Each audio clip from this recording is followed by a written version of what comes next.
Trey Radel, your host of The Drive here. It is Freestyle Friday, and you know on Fridays we entertain anything and everything, always your calls. Tonight, Flat Earth Dave. Let me give you a little background here. So we were doing a show, and this is when we would stream on YouTube, and again, we may return to streaming at some point. But we're streaming, and we had a caller call in and try and wanted to sell the concept that the Earth is flat. And we had an awesome conversation, actually. It was engaging, it was fascinating, and more. And this guy, Flat Earth Dave, and his team found it on YouTube, contacted us, and we've been going back and forth, and here we are. We've got Flat Earth Dave on with us. Dave, how are you, man? Doing well, Trey. Thanks for having me. And this idea of a flat Earth has been trained into us to immediately dismiss it. That's what I did when I first heard about it. I banned people from our social media for life for even suggesting that I look in it. But then I tried to disprove it, and that's how you end up where I am. All right, okay. So like, hearing flat Earth, it's even like a joke, right? Like, hey, he also must believe that the Earth is flat. And this concept was... Well, before I start getting into what scientists have claimed, because I will entertain anything, it is Friday. We're having fun. I want to have a good convo here. Convince us that the world is flat. I'm going to, and here's the thing. We've been trained into thinking that the flat Earth is a disk floating in space. You Google flat Earth, it's going to lead you right to the Flat Earth Society, which is a government-run disinformation site that has a bunch of nonsense on it. It says that we believe that the Earth is rising at 9.8 meters per second, and that's how gravity happens. No flat earther believes that. Only globe believers believe, flat Earth believers believe that. All right, so what is the flat Earth if it's not a disk in space?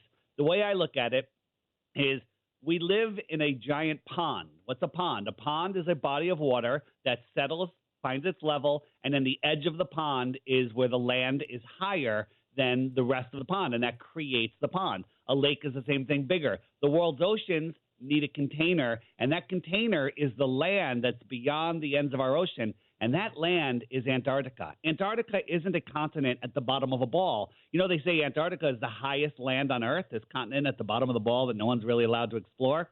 It's the land that surrounds us. It's the container for our water. Large bodies of water at rest need a container. So we live on this level plane. We can see too far. One quick thing, and I'll throw it back to you. If the Earth is 24,901 miles around at the equator, like they tell us it is, there is a curvature formula that dictates if a 6-foot-tall person is standing at the edge of calm water, the physical horizon that he sees can be no farther than 3 miles away. No farther. Weather conditions, fog, may make it closer, but it can't be any farther. Physical horizon 3 miles away, and we all know that we can see far, far beyond 3 miles. All right, so let me start like an idiot here, like I'm 4 years old. What happens on a flat Earth if I just keep flying straight? Yeah, so here's the – if you keep flying straight, every straight line ends up being south. And we can show you this in a diagram. It's hard to wrap your mind around, but once you see it, all right, okay, every straight line will lead you to Antarctica, okay, depending on where you're going. If you go north, as soon as you pass the North Pole, you're going south. If you go east and west are circles on a globe and on a flat Earth.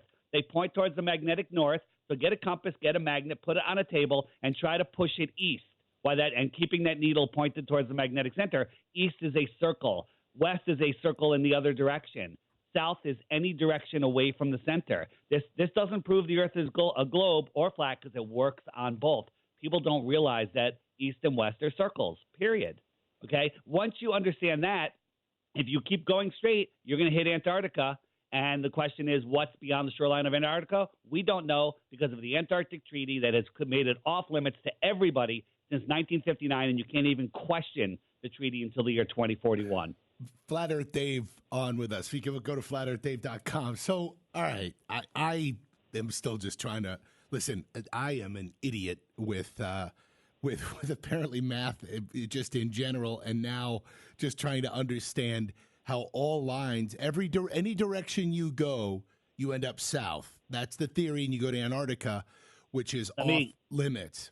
So let me explain. So draw a circle, a big circle on a piece of paper. That circle is the shoreline of our ocean. Everything outside of that circle is Antarctica. Antarctica is likely bigger than all of the oceans and all of the continents combined. We don't know how far it goes. At the center of that circle, you put a magnet there. That's our magnetic North Pole. Now you put a compass down anywhere on that and move it in a straight line. Eventually, it's going to hit that circle, and that is south of the North Pole. East and west are circles. Try it. You can't push a compass in a direction. So east and west are circles. Go ahead. So, all right. Well, one thing that you got at was that with the treaty regarding Antarctica, we can't go there. It reminds me actually of the movie Oblivion, if anyone's ever seen that, with Tom Cruise, where he is off limits to go certain places. Why? Because he's told. That's what he cannot do, where he cannot go. Right.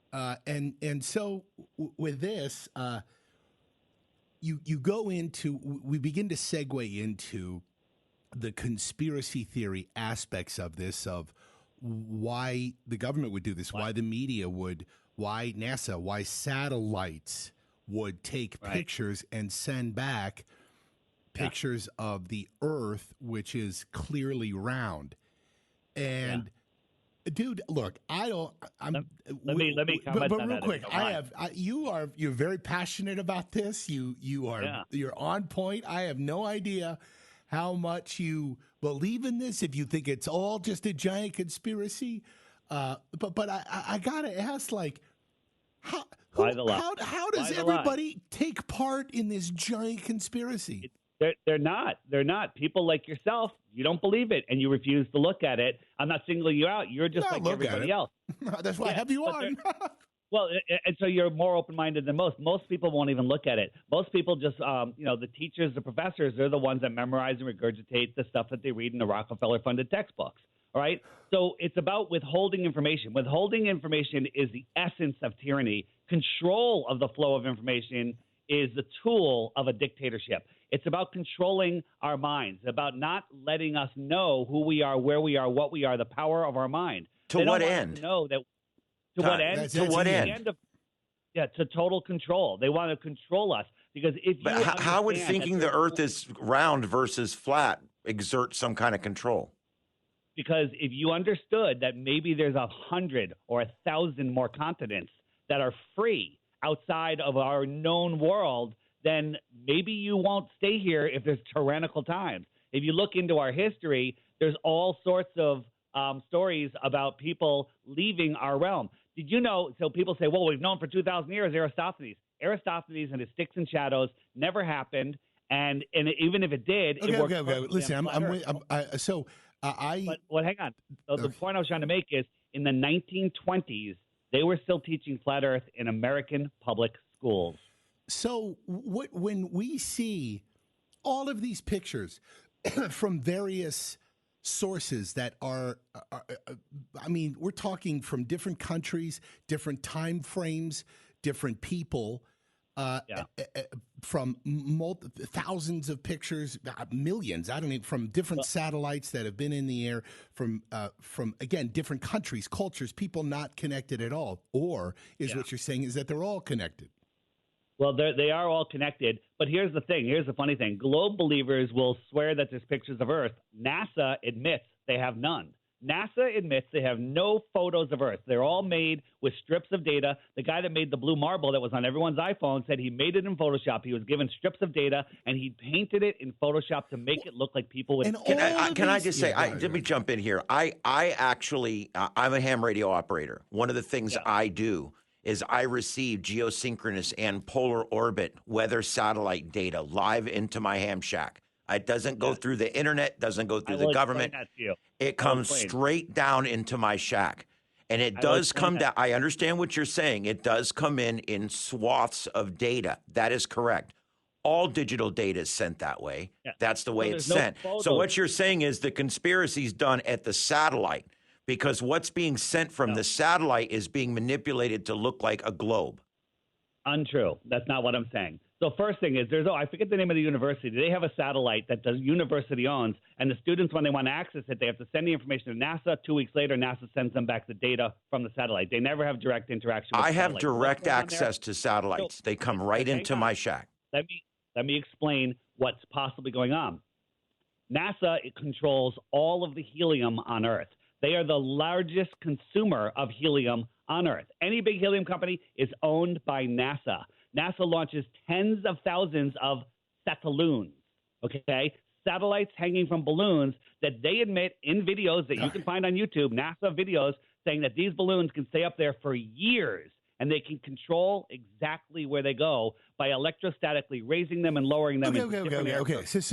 But these are a lot of people involved in this giant. Giant conspiracy. Let me ask you: are other planets, Mars, Saturn, are they round? So again, on a radio show, Trey, this is very, very difficult. But when you look up, like right now, tonight, this month, whatever, Jupiter is in the sky. It's very bright. Okay. Now, if you think about it, if you were on Jupiter looking at the sun is tiny because it's much, much farther away from the sun than Earth is. So you have to believe that light is coming from the sun, lighting up this dusty, this atmospheric, non-reflective surface, and that's shining back to Earth brighter than any star in the sky. The inverse square law of light proves that is impossible. So the lights that we see in the sky, we don't see the things that NASA shows us. NASA shows us cartoons of these things. Just Google the latest, newest picture of Pluto, and there's literally a cartoon character of Pluto on it, and this is from NASA. What, dude? What? Okay, man, I'm going to keep going here, but there's space telescopes all over the world looking at this stuff. I mean, there's not. Yeah, there's not. You believe that the Hubble telescope's there, but we had an interview with the guy that runs Hubble, the guy that's in charge of Hubble, and he admitted that he's never seen a direct feed from Hubble, but he has seen feeds from Sophia. Sophia is a 747 that flies at high altitude, that has a hatch, that has a satellite in it, that has a telescope in it, and that's where the images from Hubble are coming from. They're coming from Sophia. Look it up. All right, man. This is you got answers for everything. Just hold up 1 second. No worries. So, in all of this, again, I see what you're saying with control and all of that. I'd love to pick your brain, by the way, on COVID lockdowns and masks. Just hold up though a second. Do you believe in God? Do you think that we are in a simulation? So let me tell you, that's a very good question. And before I discovered the Earth was flat, I believed in the heliocentric model. Nothing exploded, it created everything. Gravity turned us into balls. The gases turned into gassy balls, left a vacuum in between. That's a problem. And then lightning struck, created an amoeba, and it had a monkey, and then a monkey had a human. I believed all of that nonsense. But then when I understood that we're not from a Big Bang, that this place is intelligently designed, well, there is a creator. I'll just put the word creator out there because I'm not religious. I'm not tied to anything. There is a creator. So I understand that there is a creator, that we are at the center of creation, and scientism, that's out there. They say, I forget the guy, the big scientist guy, he says, we can't afford everything that we see says that we are at the center of the universe, but we can't afford to have that go out. We can't let that be, even though everything that we see, we can't allow that to go out to mainstream for people, because then they'll understand that there's a creator. So yes, I do believe in a creator. I'd be remiss as we wrap up here if I didn't ask about, again, in your assertion of government control, governments, citing Rockefeller and more. What are your thoughts on what's happening around the world, or more in particular here in the United States, with lockdowns, mandatory curfews, and more, and what we've seen over the last couple of years?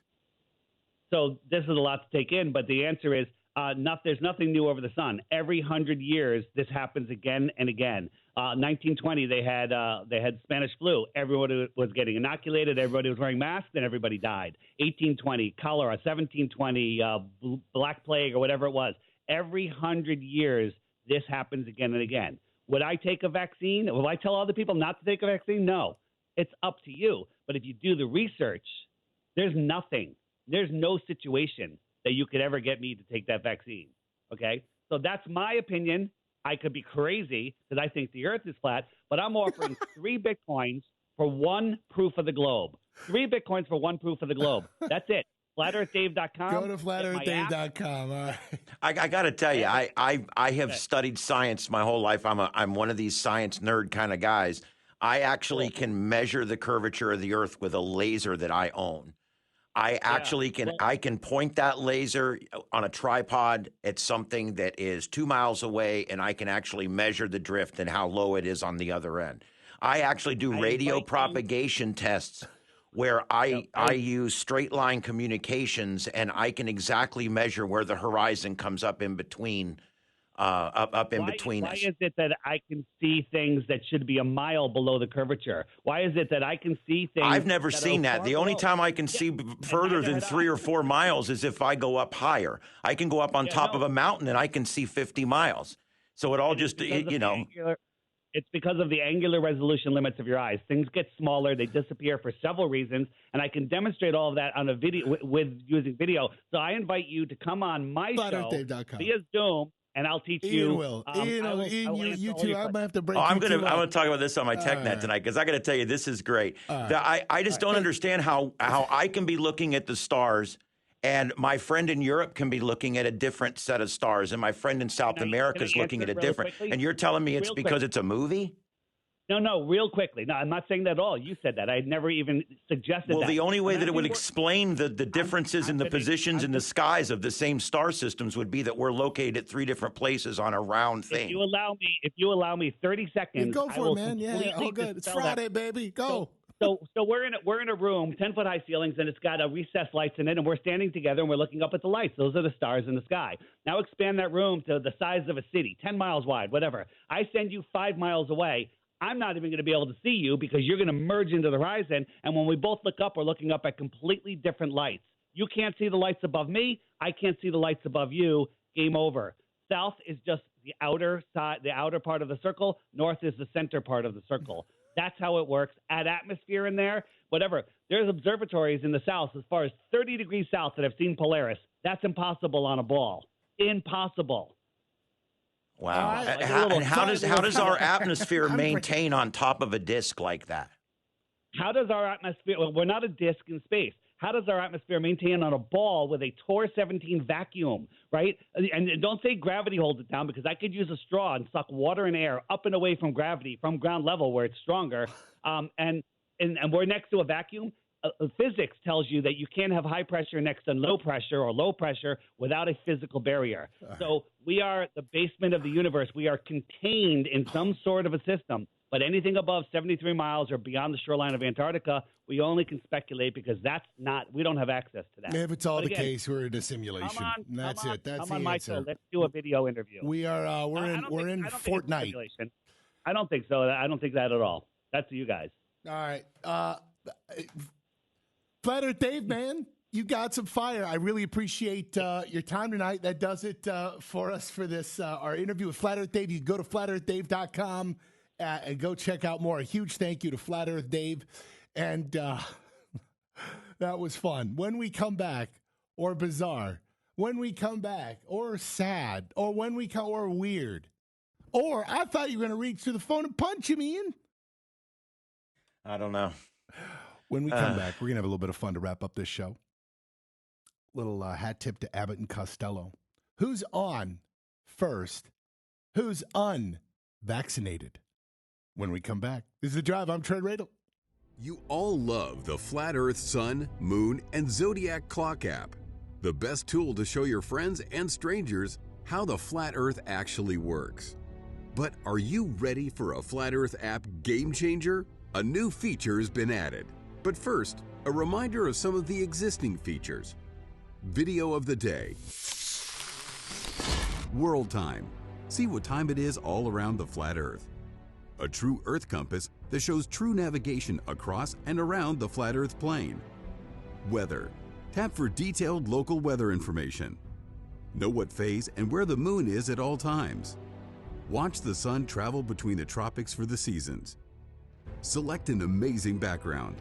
Add a countdown to your next big date. video playlists in different languages.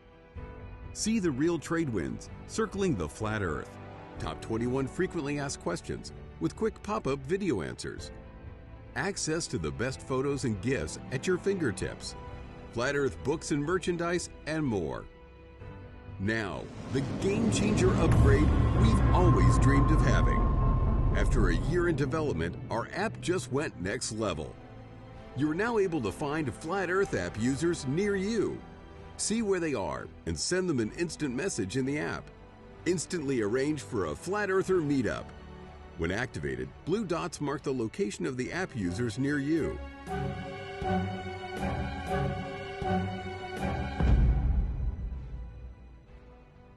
You have 3 choices on showing your location. PP, to pinpoint. This marks your exact location. CC, for city center, which will place you within a few miles of your current location. It has now moved me to a location just, close to where I am, so people go, hey, you are near me, but I'm paranoid. I don't want them knowing where I am, so there you go. Or turn off, which removes you from the map altogether.